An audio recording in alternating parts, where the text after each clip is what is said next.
bab baru. Tapi kok lama amat sih bilang, ya kenal sampai mengerti gitu. Jadi ketika seseorang dikasih pertolongan oleh Allah, itu kan tergantung seberapa besar tawakalnya dia sama Allah. Tetapi ketawakalan itu tidak akan bisa dicapai oleh orang. Tawakal itu menyerahkanlah urusannya kepada Allah gitu. Seperti kita menyerahkan urusan kepada orang lain. Kan kita nggak mungkin nyerahin urusan kepada orang lain kalau kita nggak percaya. Saya ulang lagi. Ini khususnya buat saya. Kita nggak mungkin percaya kepada seseorang yang kalau orang itu tidak memiliki sesuatu yang akan kita bisa percayai, apa aja gitu. Ya, yang intinya adalah bahwa dia mampu amanah, ya gitu ya. Kemudian ketika kita titipkan kepada orang itu akan menyelesaikan masalah kita. Nah, kalau Allah lebih dari itu semua. Ketika kita menyerahkan urusan kita kepada Allah, beda dengan kepada manusia, karena manusia terbatas kemampuannya. Walaupun si manusia tadi amanah, kaya, pintar, baiknya luar biasa. Itu udah luar biasa ya kalau kita menyerahkan urusan nitip ke dia gitu. Ini bagaimana dengan Allah, Bu? Kalau manusia mungkin hanya yang punya kita yang dibereskan gitu. Yang kita nitip sesuatu gitu, balik ya seperti itu lagi gitu. Tapi kalau kita nitip sama Allah diri kita, yang akan dibereskan Allah itu semuanya.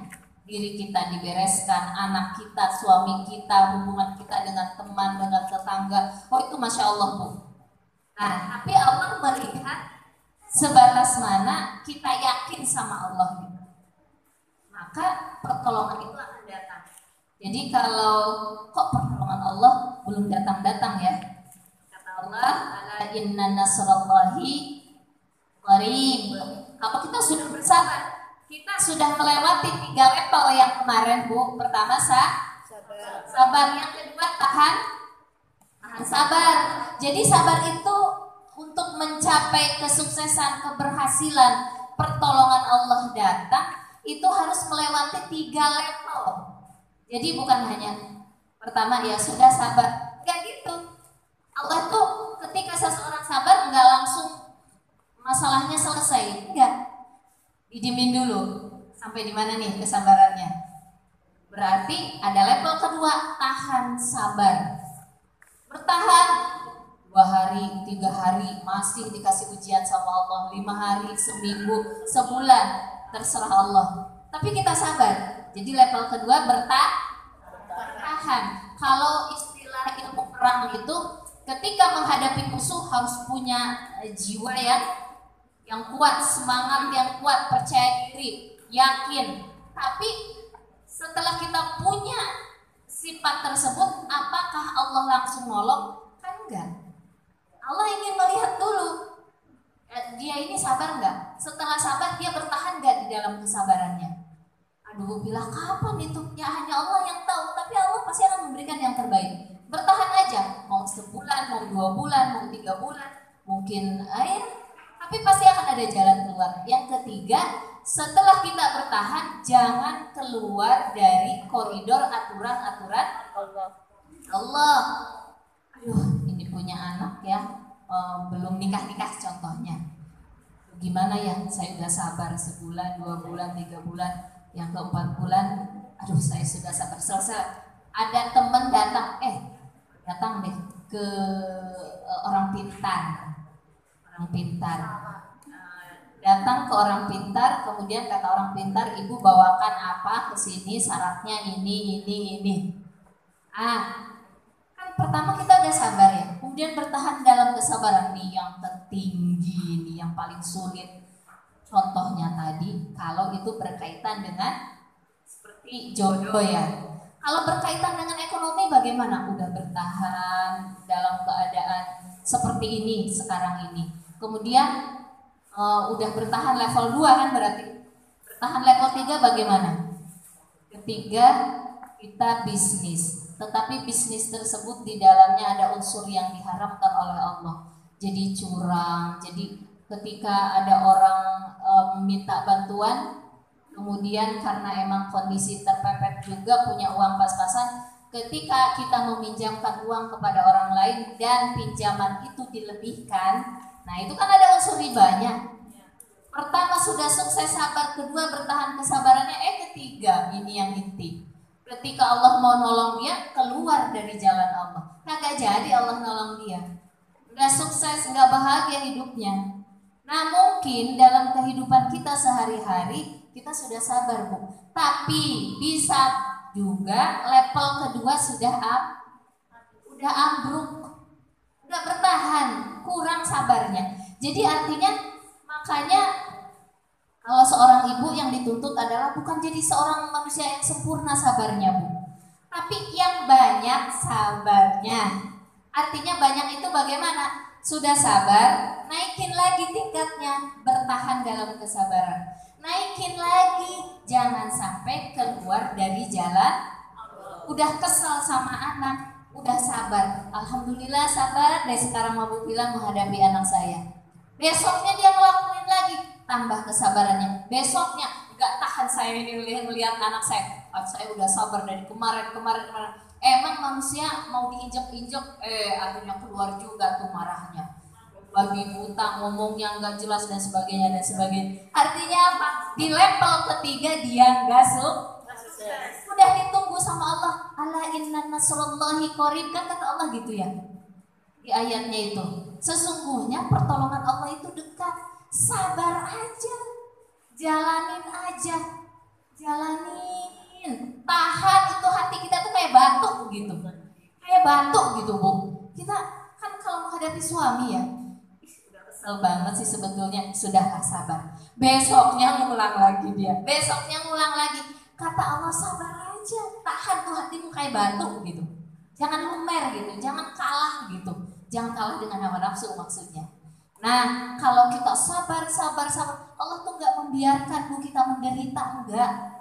Pasti akan ada hasil, pasti akan sukses gitu Bu. Kemudian butuh suplemen supaya kita sabar. Nah itu, suplemennya apa yang kemarin Bu? Supaya bisa sabar.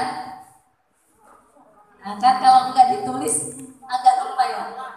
Apa Bu, suplemen untuk sabar itu harus ada. Nggak bisa kata teman kita ketika kita ada masalah, sabar ya, mungkin semenit 2 menit di depan dia iya sabar, tapi hatinya masih bergemuruh, bergejolak, resah, gelisah, sakit hati dan sebagainya. Akhirnya dia nggak bisa sabar. Yakin, harus yakin sama Allah.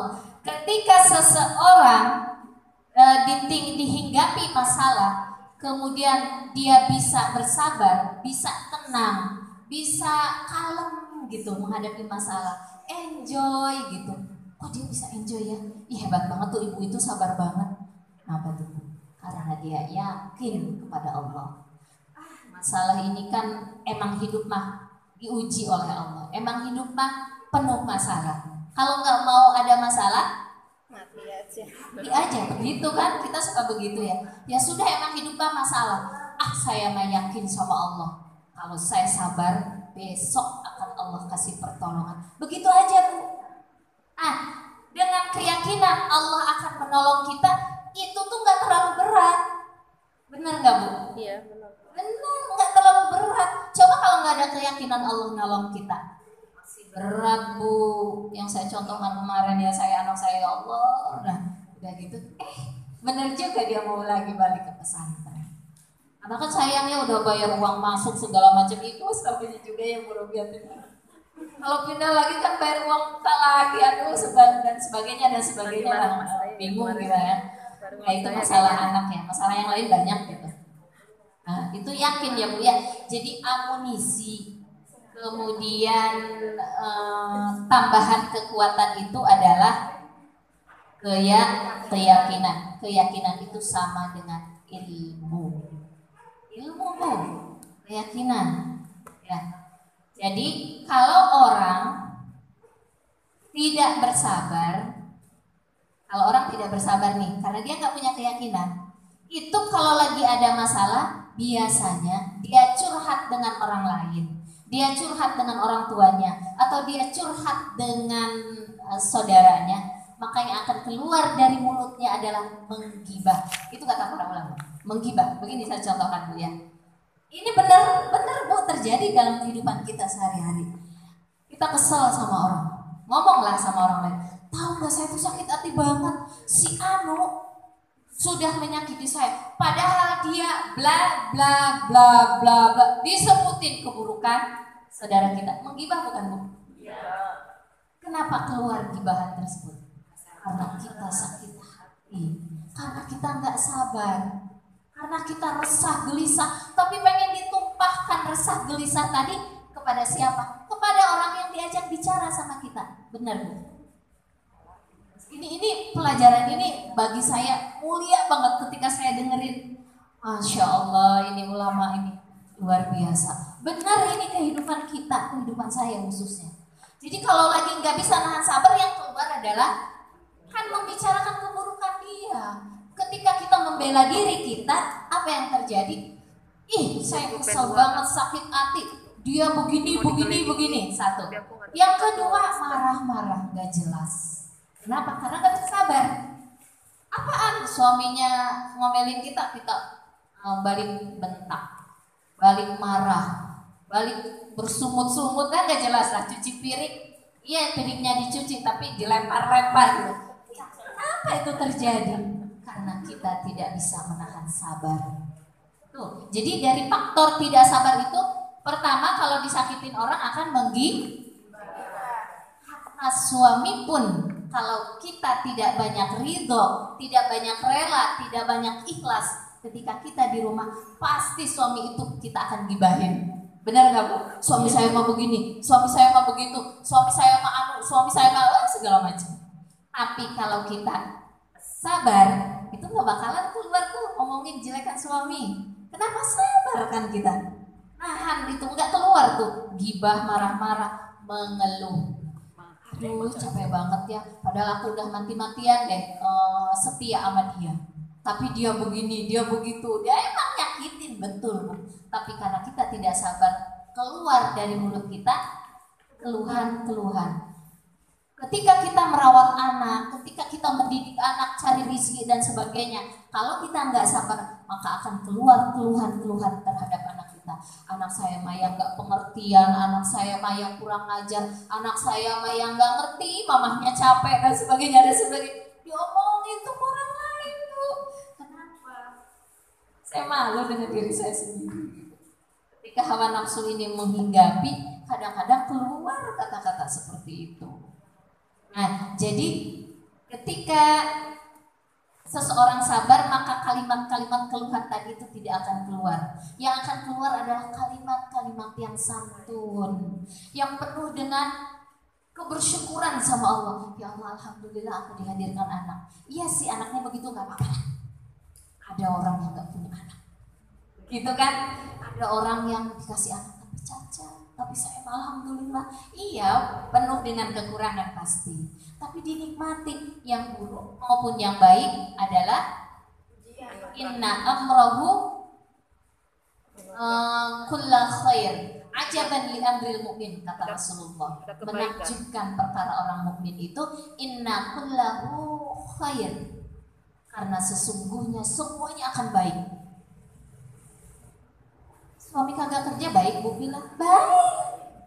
Baik dulu aja, makan dulu tuh masalah. Telan dulu Bu. Nanti baru diolah di dalam perut kita setelah ditelan. Jangan nggak mau, padahal masalah itu akan masuk juga ke dalam diri kita. Kan itu nyiksa Bu. Nih, istilahnya ada makanannya. Ini ada minuman. Kita haus nih. Nggak mau saya nggak mau minum, tapi haus banget, pasti kan diminum. Artinya apa? Dimakan dulu tuh masalah, terima dulu, ditelan dulu, nanti baru diolah di dalam tubuh kita. Jadi kalau ada sesuatu yang harus kita makan ke dalam tubuh kita, kemudian kita nolak, nah itu akan bikin sengsara. Penolakannya dengan apa? Nih, yang saya sebutkan tadi, menggibah, marah-marah, keluh kesah, apalagi Bu? kalimatnya nggak santun, nggak enak didengar. Kenapa orang mau melakukan itu? Karena dia menolak apa yang dihadirkan oleh Allah. Tapi ketika dia terima dulu, terima ya Allah ini dari Engkau. Udah itu satu jalan masuk luar biasa. Terima dulu, ridho, ikhlas ya Allah. Baru selanjutnya apa yang harus kita lakukan? Olah di dalam hati kita. Kalau kita kan jasad manusia kan jasad ya, sesuatu makanan yang masuk ke dalam tubuh kita, istilahnya ketika diolah itu hati yang mengolah kita. Apa yang membuat kita bisa menjadi tenang ketika ada masalah itu masuk? Yaitu keyakinan sama dengan ilmu. Disuruh orang bersabar 1000 kali orang nyuruh sabar, kalau dia nggak punya ilmunya tentang sabar, nggak bakalan dia bisa sabar. Sabar ya Bu, sabar ya sahabatku, sabar ya temanku. Tapi si temennya ini nggak pernah mau ngaji, nggak bakalan bisa sabar. Atau arti sabar itu begini Bu, watawassaw bil haqqi watawassaw bis sabri. Ketika seseorang memberikan masukan kepada sahabat kita, nah artinya masukan itu kan ilmu. Hidup itu kan emang masalah. Kita itu pasti dihinggapi, dikasih masalah oleh Allah. Tapi kan kita hidup ini harus berjalan terus. Jadi kenapa kamu mau menyiksa diri? Itu ilmu tuh Bu, masuk ke dalam kuping teman kita yang sedang dalam masalah. Kenapa kamu mau menyiksa diri? Udah, terima aja, enjoy aja. Nah itu secara bahasa gaul gitu. Nah itu bahasa gaul. Akhirnya teman kita itu jadi tenang. Tapi apakah kita akan selalu bersama dia terus-terusan? Kan tidak ya. Terkadang iya kalau temannya bijaksana. Iya Bu kalau teman bijaksana. Tapi kalau di majelis ilmu, insya Allah yang akan keluar adalah ayat Allah, hadis-hadis Rasulullah yang sudah jelas Allah menginginkan kebaikan kepada kita. Inna wa'dallahi haqq. Sesungguhnya janji Allah itu benar. Wallahu wa rasuluhu wa sadaqa wa'dahan. Allah dan Rasulnya adalah yang paling benar janjinya. Jadi kalau yang paling benar itu, yang paling mulia, yang paling tinggi itu adalah benar kata Allah. Kenapa majelis ilmu disebut taman surga? Surga itu kan keindahan, betul nggak Bu? Jadi kalau ingin hidup kita bahagia, tenang, senang, bisa menjadi orang yang yakin, emang datangi taman surga Bu. Kalau teman belum tentu kan semuanya baik, dan teman itu belum tentu harus selalu menghadiri kita, menghampiri kita. Tapi kalau kita datang ke majelis ilmu, pasti akan dikasih ayat Quran, hadis-hadis Rasulullah. Itu yang akan menjanjikan kebenaran gitu. Jadi itu ya Bu ya, bahwa kalau kita dikasih ujian, musibah oleh Allah, supaya kita bisa bersabar, harus punya keyakinan. Ta'allamul yakin kama tata'allamul. Ingetin Bu, tulis itu. Kata Imam Syafi'i, ilmu itu harus diikat dengan tulisan. Ini apa? Oh kemarin diulang lagi nih sama Bu Fila. Ta'allamul yakin kama ta'allamul Quran. Pelajarilah ilmu tentang keyakinan seperti kalian mempelajari Al-Quran. Gitu. Jadi satu, duduk belajar di majelis ilmu, mengkaji ayat-ayat Allah, mempelajari hadis-hadis Rasulullah, itu adalah rumusnya keyakinan. Oh, jadi kalau orang nggak punya ilmunya susah untuk sabar, karena nggak punya keyakinan. Begitu keyakinan kita lemah, nah nggak akan bisa sabar.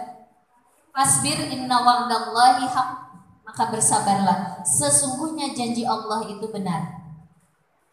Kan kalau nggak ke majelis ilmu nggak tahu janji Allah itu seperti apa, benarnya seperti apa gitu kan. Wala yastakhifannaka alladzina la yu'minun, surat Ar-Rum ayat 60. Dan janganlah kalian membuat kalian gelisah atau galau, atau resah. Ini kita lagi belajar yakin ya Bu ya. Ada hujan nih, yakin ini datangnya dari Allah. Pasti ada kebaikan di dalamnya buat kita. Betul nggak Bu? Alhamdulillah, mudah-mudahan hujan ini menjadi rahmat buat kita semua. Amin. Jadi disuruh sabar sama Allah. Orang itu nggak bisa sabar kalau dia nggak yakin dengan janji Allah. Kan Allah bilang begini, fasbir, inna wa'dallahi haqq. Bersabarlah, karena sesungguhnya janji Allah itu benar. Harus yakin janji Allah itu apa. Kata Allah, kalau orang bersabar itu la'allakum tuflihun. Kalian akan bahagia, kalian akan sukses, kalian akan senang. Kemudian wala yastakhifannakal ladzina la yu'minun, dan janganlah kalian menjadi gelisah, menjadi takut, khawatir karena perbuatan orang-orang yang tidak yakin kepada Allah. Nah, saya contohkanlah, kalau ada di keluarga kita yang terdekat siapa Bu? Suami, anak, kata suaminya, aduh mah, usaha kita ini lagi turun drastis. Aduh, nanti jangan-jangan bulan ini gak ada penghasilan. Kata Allah, wala yastakhifannakal ladzina la yu'minun. Jangan gelisah, jangan resah, jangan khawatir karena masukan-masukan orang yang tidak yakin kepada Allah. Kalau suami kita itu tiba-tiba emang kondisinya bukan seorang yang ahli tasawuf, contohnya ya Bu ya. Kalau orang yang tasawuf, orang yang yakin kepada Allah kan tidak khawatir, walaupun itu pasangan kita. Ini kan ada juga pasangan kita yang curhat ke kita. Ada ya. Aduh, jangan-jangan ini gimana mau bayar ini, sedangkan pemasukannya berkurang ini. Kata Allah, jangan khawatir, jangan gelisah, jangan ikuti masukan-masukan orang yang gak yakin kepada Allah.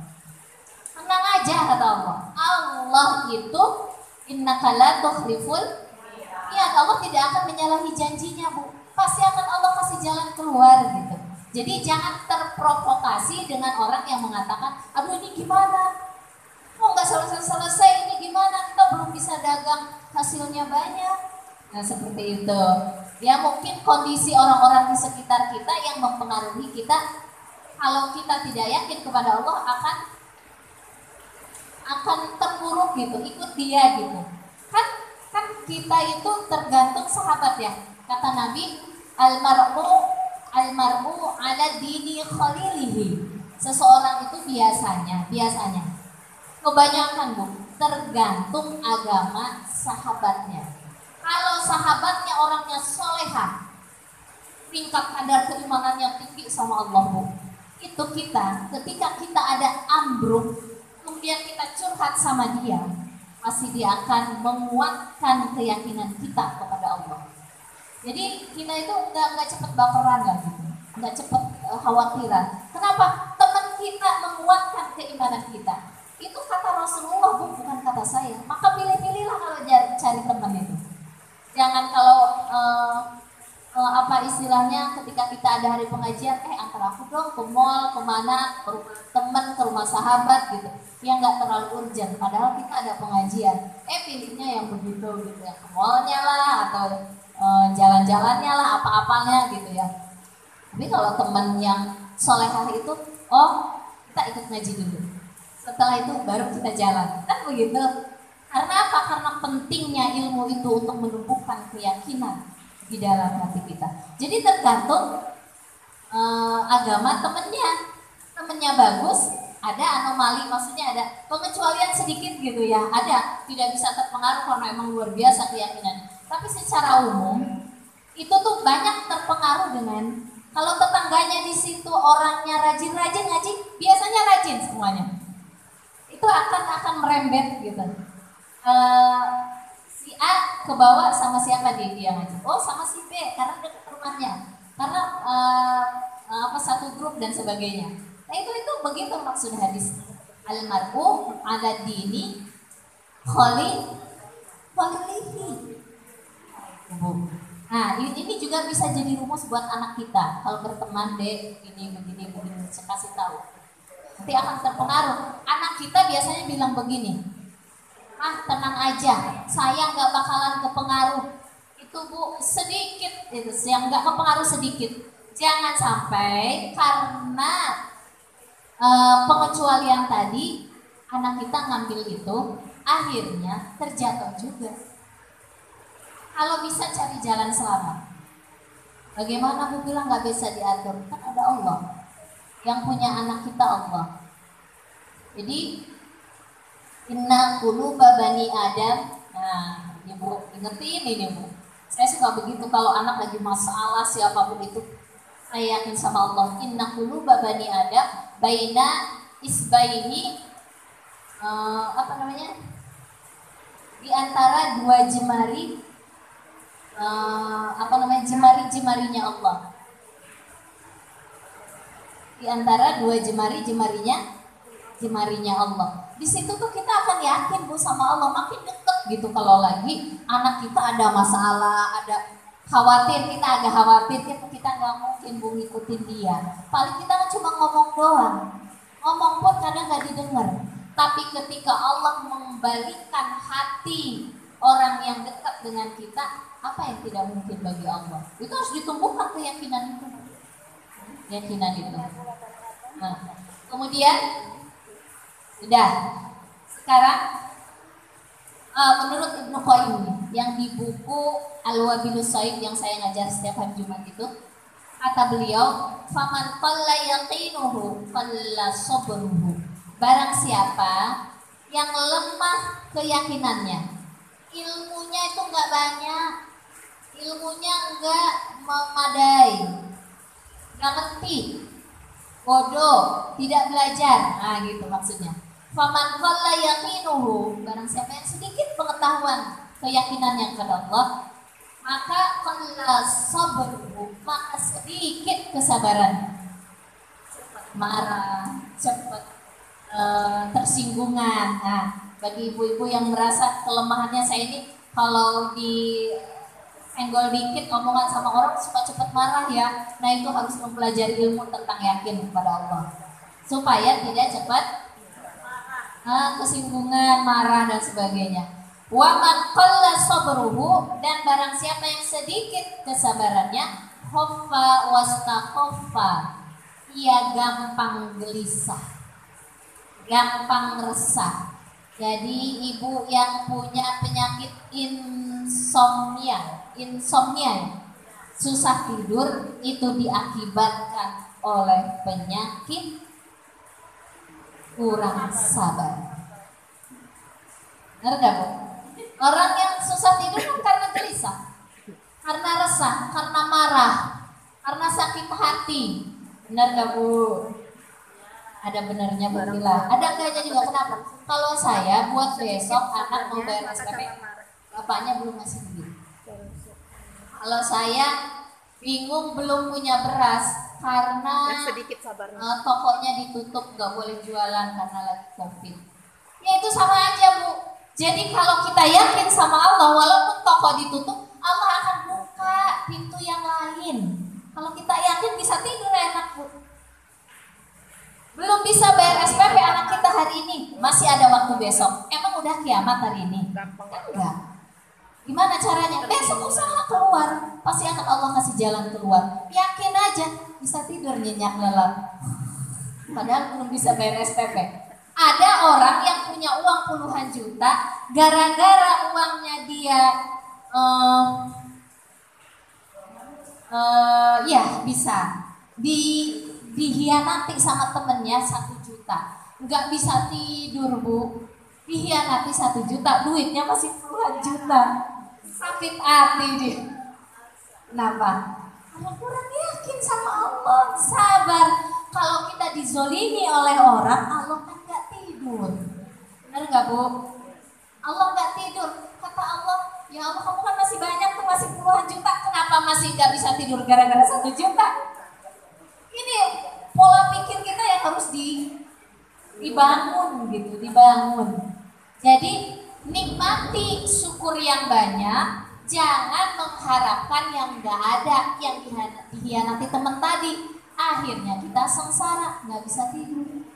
insomnia, akhirnya penyakit berdatangan. Gara-gara apa? Gara-gara yang tidak ada. Kan yang dihianati itu uang yang tidak ada. Benar nggak Bu? Saya suka berpikir kenapa saya harus selalu pusing. Ini masih ada kok Allah ngasih gitu. Nah itu timbul keyakinan. Kalau kita sabar, saya yakin janji Allah bakal sukses gitu. Gimana aja suksesnya, baik diri kita, anak kita, suami kita, semuanya lah akan Allah bantu. Yang penting yakin aja sama Allah gitu.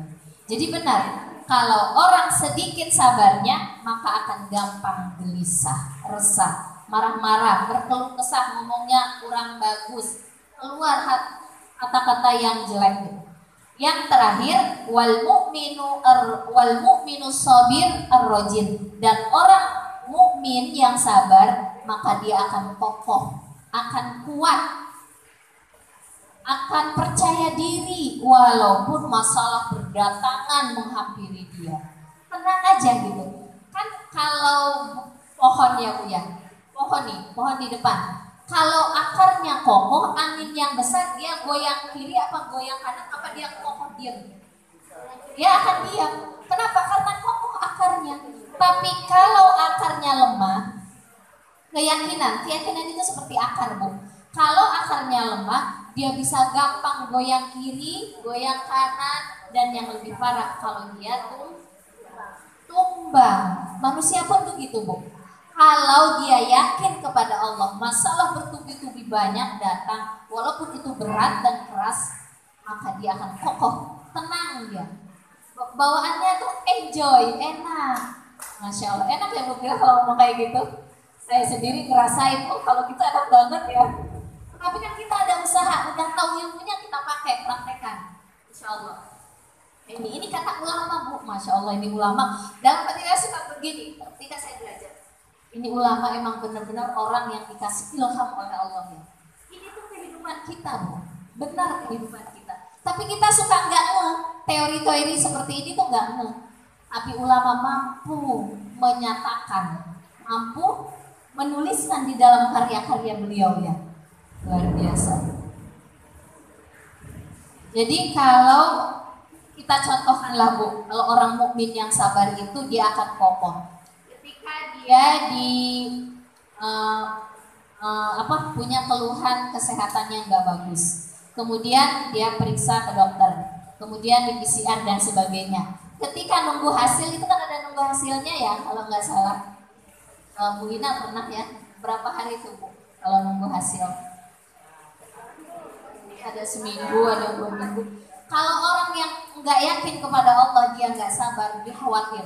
Aduh, jangan-jangan hasil PCR-nya apa ya? Aduh, takut aja. Tapi kalau orang yakin, wama asobaka, apa yang menimpa kamu itu illa biidznillah, kecuali atas izin Allah. Semua kan udah dicatat oleh Allah. Allah tahu kok. Tenang aja. Nah, dia akan lebih tenang. Karena kesabarannya, keyakinannya kepada Allah tenang. Tapi kalau orang yang tidak yakin kepada Allah, nunggu hasil tuh, aduh gimana ya, nanti kalau seandainya begini, nanti kalau seandainya begitu, segala macam. Akhirnya dia nggak tenang, nggak bisa tidur, susah tidur, kerja juga nggak maksimal. Pokoknya imbasnya banyak. Nah, kalau orang nggak tenang. Ada kejadian Bu, seorang ulama namanya Abdul Qadir Jailani. Ibu kenal Abdul Qadir Jailani? Pernah dengar. Kenalannya di mana Bu?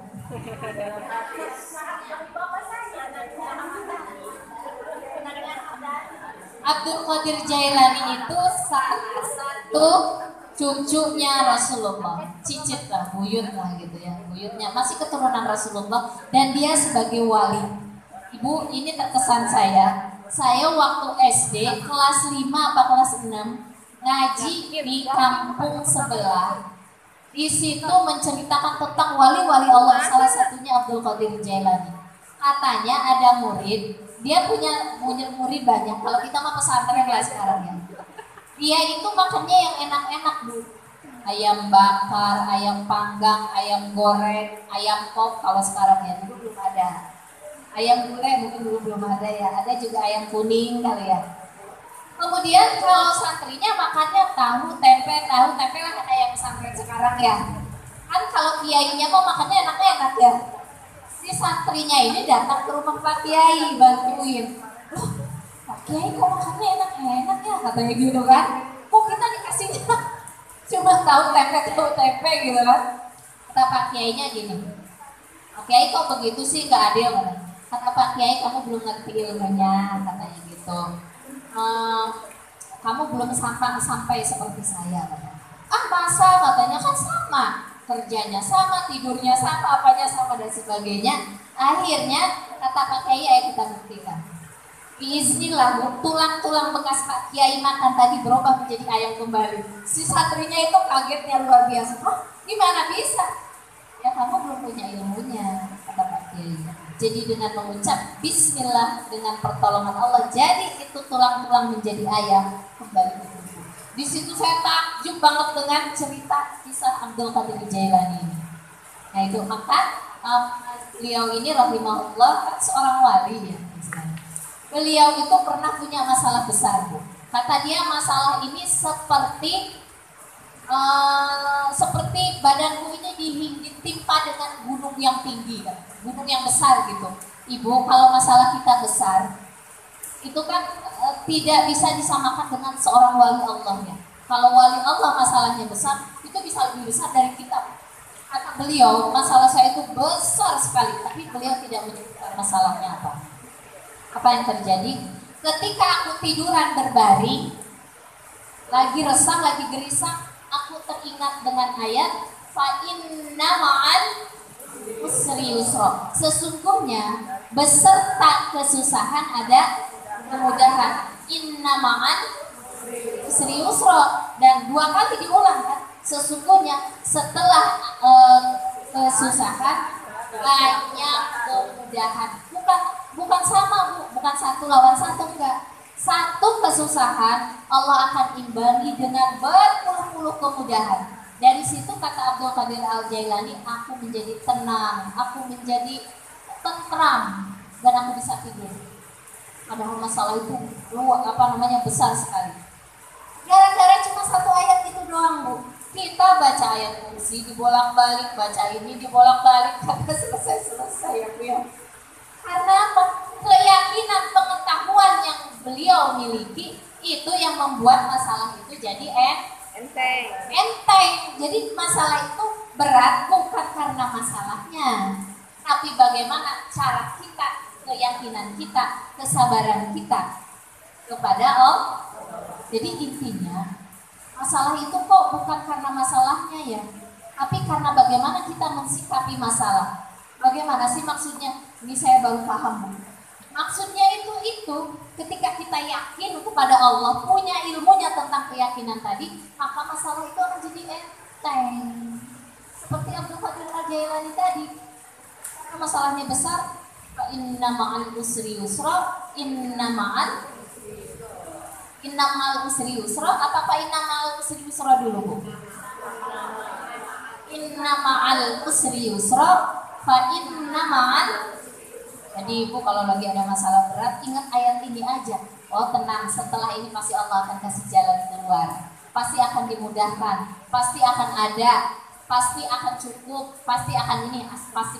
Yakin aja dalam hati. Jadi keyakinan itu, kata para ulama, kembali lagi adalah ilmu Allah. Keyakinan itu ilmu ayat-ayat Allah, hadis-hadis Rasulullah, maka harus dipelajari. Dan di dalam Quran surat At-Taubah ayat 11, ma asaba min musibatin illa biidznillah. Apapun yang menimpa diri kita ini tuh sudah diatur, sudah di-ACC sama Allah. Kalau udah di-ACC sama Allah, kenapa kita harus gelisah? Kenapa kita harus galau? Kenapa kita harus bingung gitu? Kan ini udah di-ACC sama Allah. Kalau di-ACC sama Allah, Allah tahu cara jalan keluarnya, Bu. Cuma ingin nguji aja. Ini si Anu nih kasih masalah apa? Suaminya selingkuh. Nah itu juga ujian, masalah musibah kan. Nauzubillah ya Bu ya, jangan sampai. Ini seandainya terjadi. Kata Allah, saya sudah ACC.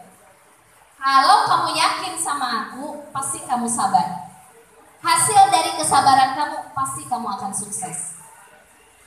Tiba-tiba anak kita ada masalah dengan temannya, bersitegang, berantem dan sebagainya. Hadirkan masalah, kata Allah, ini sudah di-ACC sama aku.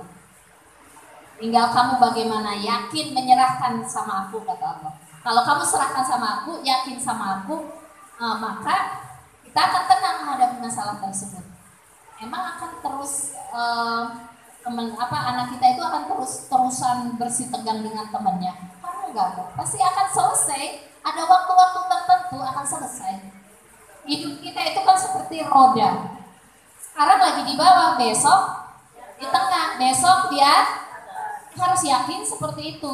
Yang ayat inna ma'al usri yusra fa inna ma'al, ya seperti itu gitu Bu. Susah, nanti naik lagi senang, tambah senang, tambah senang. Sabar aja, yakin sama Allah.